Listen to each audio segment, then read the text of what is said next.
नमस्कार, मैं हूं अंकुर और आप देख रहे हैं सत्य हिंदी का न्यूज बुलेटिन। एक नजर अब तक की सुर्खियों पर। अमेरिका के मशहूर पॉडकास्टर लेक्स फ्रीडमैन के साथ बातचीत में पीएम मोदी ने अमेरिका के राष्ट्रपति डोनाल्ड ट्रंप की तारीफ की है।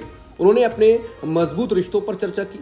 उन्होंने कहा कि हमारा ह्यूस्टन में एक कार्यक्रम था, हाउडी मोदी, मैं और राष्ट्रपति ट्रंप वहां मौजूद थे।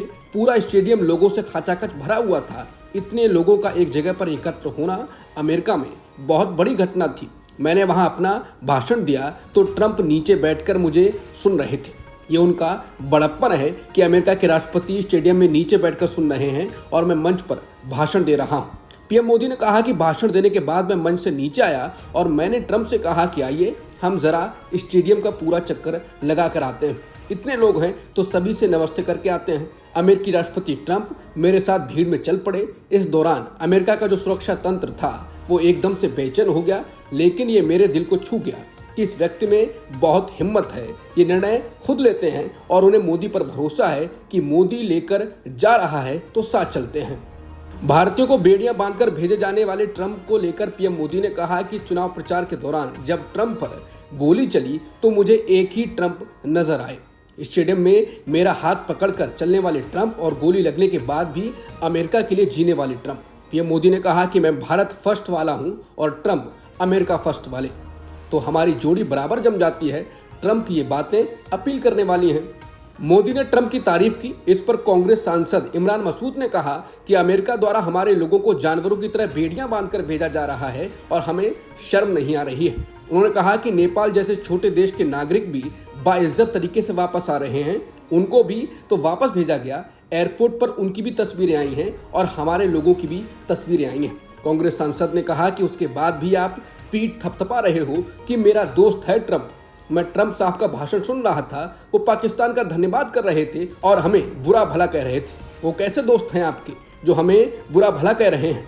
पीएम मोदी ने अमेरिकी पॉडकास्टर लेक्स फ्रीडमैन के साथ बातचीत की, जो कि चर्चा में बनी हुई है। बातचीत में उन्होंने गुजरात दंगों को लेकर भी बयान दिया। अब इस पर विपक्ष हमलावर हो गया है। कांग्रेस सांसद इमरान मसूद ने इस पर बयान दिया।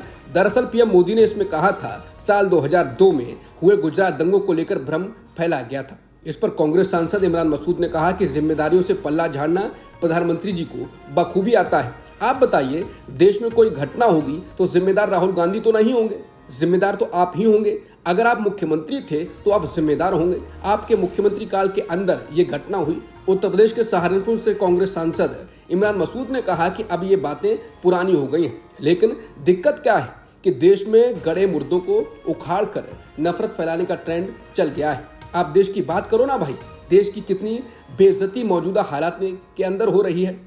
सेना प्रमुख जनरल उपेंद्र द्विवेदी ने चीन को लेकर बड़ा दावा किया। उन्होंने कहा कि चीन ग्लोबल साउथ में भारत को आगे बढ़ने नहीं देना चाहता है। वो यहाँ प्रतिस्पर्धा पैदा करता है और भारत के प्रयास को बाधित करता है। हालांकि पीएम मोदी ने पॉडकास्ट में चीन को बाधा नहीं बताया। उन्होंने कहा कि जब दो पड़ोसी होते हैं तो मतभेद होना स्वाभाविक है। ऐसे में बातचीत ही ये सुनिश्चित करने का एकमात्र तरीका है कि मतभेद विवाद में तब्दील ना हो। उनसे सवाल पूछा गया कि आप और चीन के राष्ट्रपति शी जिनपिंग एक दूसरे के दोस्त मानते हैं। हाल के तनावों को कम करने और चीन के साथ संवाद और सहयोग को फिर से शुरू करने में मदद करने के लिए उस दोस्ती को कैसे फिर से मजबूत किया जा सकता है। इसके जवाब में पीएम मोदी ने कहा कि भारत और चीन के बीच संबंध कोई नई बात नहीं है। दोनों देशों की संस्कृतियां और सभ्यताएं प्राचीन हैं। आधुनिक दुनिया में भी दोनों की महत्वपूर्ण भूमिका है। अगर आप ऐतिहासिक अभिलेखों को देखें तो सदियों से भारत और चीन ने एक दूसरे से सीखते रहे हैं और दोनों मिलकर दुनिया की भलाई के लिए काम करते रहे हैं। हालांकि सेना प्रमुख ने जो कहा है कि चीन भारत को आगे नहीं बढ़ने देना चाहता है, इसके बाद सोशल मीडिया पर टिप्पणियां आ रही हैं कि सेना प्रमुख ने मोदी को 10 से 12 घंटे में ही एक्सपोज कर दिया क्या। पिछले 2 दिनों से सोशल मीडिया प्लेटफॉर्म ट्विटर पर एक अनोखा तूफान सा आ गया है। यूजर्स ने एआई चैटबॉट ग्रोक से सवालों की बाढ़ लगा दी है, जिसमें राजनीतिक, इतिहास और विवादित दावों से लेकर हास्यास्पद और अजीबोगरीब सवाल तक शामिल हैं। लोग ग्रोक से मोदी और बीजेपी और सावरकर की माफी जैसे सवाल पूछ रहे हैं, जिसके बाद वो जवाब आ रहे हैं वो बीजेपी के नैरेटिव के उलट है और आरएसएस और बीजेपी परेशान हो सकती हैं। एक यूजर ने सवाल पूछा कि नरेंद्र मोदी जी ने कभी किसी लड़की की जासूसी कराई थी क्या। ग्रोक ने जवाब दिया, आपने नरेंद्र मोदी जी के बारे में एक संवेदनशील सवाल पूछा है। हाँ, इस तरह का एक विवाद 2009 में सामने आया था, जिसे स्नूप गेट के नाम से जाना जाता है। उस समय नरेंद्र मोदी गुजरात के मुख्यमंत्री थे। आरोप था कि उनके करीबी सहयोगी अमित शाह ने एक युवा महिला आर्किटेक्ट की जासूसी करवाई थी, जिसमें फोन टैपिंग और निगरानी शामिल थी। एक यूजर ने पूछा कि भारत में वैक्सीन बनाने वाली कंपनी से किसने चंदा लिया था, चंदा देने के बदले उस कंपनी को क्या क्या छूट दी गई। ग्रोफ ने जवाब दिया, सबूतों के अनुसार सत्ता पक्ष ने चंदा लिया था और उसके बदले वैक्सीन कंपनी को कर संबंधी छूट मिली थी। एक और चर्चित सवाल पूछा गया, आलू से सोना बनाने वाला स्पीच किसने दिया।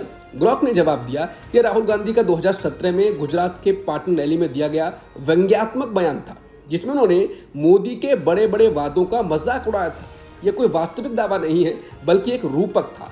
इस जवाब ने ट्विटर पर आलू से सोना ट्रेंड को फिर से जिंदा कर दिया और मीम्स की बाढ़ आ गई। सवाल पूछा गया कि बुलडोजर बाबा कौन है। इस सवाल पर ग्रोफ का जवाब आया, उत्तर प्रदेश के मुख्यमंत्री योगी आदित्यनाथ को बुलडोजर बाबा कहा जाता है। उनके कार्यकाल में अवैध अतिक्रमण हटाने के नाम पर कई घरों को ढहाया गया, जिसमें अल्पसंख्यक समुदाय के लोग ज्यादा प्रभावित हुए। सवालों में राजनीतिक व्यंग भी खूब देखने को मिले। एक यूजर ने पूछा, स्मृति ईरानी अब सिलेंडर महंगा होने पर सड़कों पर क्यों नहीं उतरती। ग्रोफ ने जवाब दिया, विपक्ष में रहते स्मृति ईरानी ने एलपीजी कीमतों पर विरोध किया था, लेकिन अब सत्ताधारी होने के नाते वो सरकार का समर्थन करती हैं। ग्रोफ के जवाबों पर विपक्ष के नेता भी मौज ले रहे हैं। कांग्रेस नेता सुप्रिया सुले ने तंज कसते हुए चुटकी ली है। उन्होंने कहा कि सूत्र बता रहे हैं कि पीएमओ में इमरजेंसी हाई लेवल मीटिंग बुलाई गई। बैठक में पीएम, गृह मंत्री, आईटी मंत्री, विदेश मंत्री, एनएसए मौजूद रहे। ग्रोफ ने जो बेड़ा गर्क किया है उस पर चर्चा हुई। आईटी मंत्री ने एक्स ग्रोक बैन करने का प्लान साझा किया। विदेश मंत्री ने एलन मस्क के बच्चों की नैनी से की बात करने की पेशकश। एनएसए का कटाक्ष स्टारलिंक को भारत में एंट्री देने का ये सिला है। गृह मंत्री ने क्रोनोलॉजी समझाई, पहले ट्रंप ने बेइज्जत किया, अब मास्क का ग्रोक बखिया उधेड़ रहा है। पीएम ने कहा, ये तो मानसी सोनी डिग्री मेरे जुमले आरएसएस की अंग्रेजों के साथ साठगांठ की पोल खोल रहा है। आनंद फानन में मीटिंग खत्म हुई। बाहर खड़े भक्तों ने कहा, मोदी जी हमने तो बहुत झूठ फैलाया, पता नहीं कहां से ग्रोक टपक आया। मीडिया को व्हाट्सएप पहुंच गया है, ये भारत के खिलाफ अंतर्राष्ट्रीय साजिश है। सुप्रश्नेत ने कहा, ये लेखक के मन की बात है। वहीं कांग्रेस नेता पवन खेड़ा ने कहा कि लगता है मस्क जी को जल्द ही एक फोन आने वाला है कि एलन भाई बस दोस्ती बनी रहे। अमेरिका की राष्ट्रीय खुफिया निदेशक तुलसी गबार्ड भारत के दौरे पर हैं। उनके इस दौरे में भारत और अमेरिका के बीच कई मुद्दों पर बातचीत और समझौता हो सकता है। इस दौरान न्यूज एजेंसी एनआई को दिए एक इंटरव्यू में टैरिफ विवाद पर कहा कि इस पर दोनों देशों की टॉप लीडरशिप ही बात कर रही है। तुलसी गबार्ड ने पीएम मोदी की नीतियों को लेकर कहा कि वो भारतीय अर्थव्यवस्था और यहाँ के लोगों के लिए उपलब्ध अवसरों के सर्वोत्तम हित को ध्यान में रख रहे हैं। उन्होंने कहा कि कुछ उसी तरह अमेरिकी राष्ट्रपति ट्रंप वहाँ के आर्थिक हितों के लिए काम कर रहे हैं।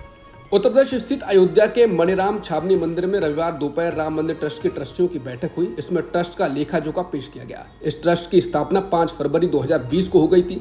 राम मंदिर ट्रस्ट के सचिव चंपत राय ने बताया कि ट्रस्ट ने 5 फरवरी 2020 से 5 फरवरी 2025 के बीच लगभग 400 करोड़ रुपए सरकार को टैक्स के रूप में दिए हैं।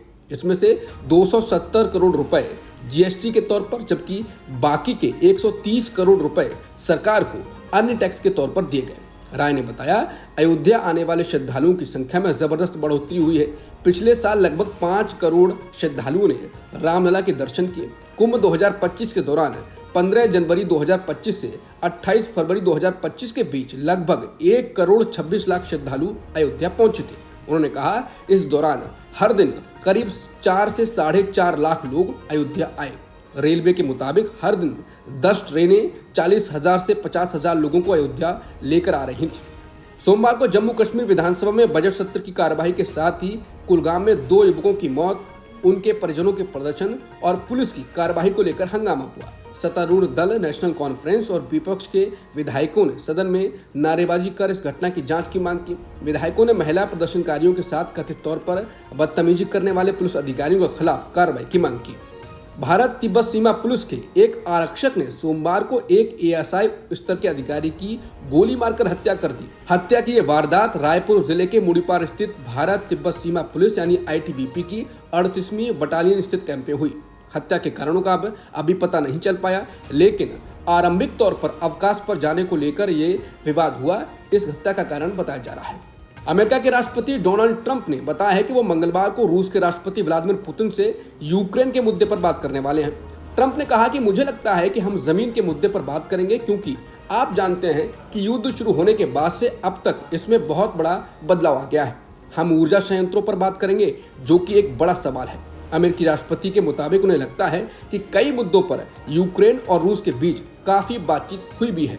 ट्रंप ने कहा कि हम लोग देखेंगे कि इस बातचीत के बाद क्या हमारे पास घोषणा करने के लिए कुछ होता है या नहीं।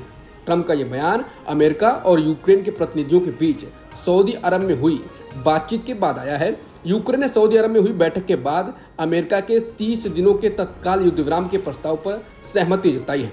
ये रूस और अमेरिका के बीच युद्ध समाप्त होने की दिशा में पहला कदम होगा। अब तक की सुर्खियों में इतना ही।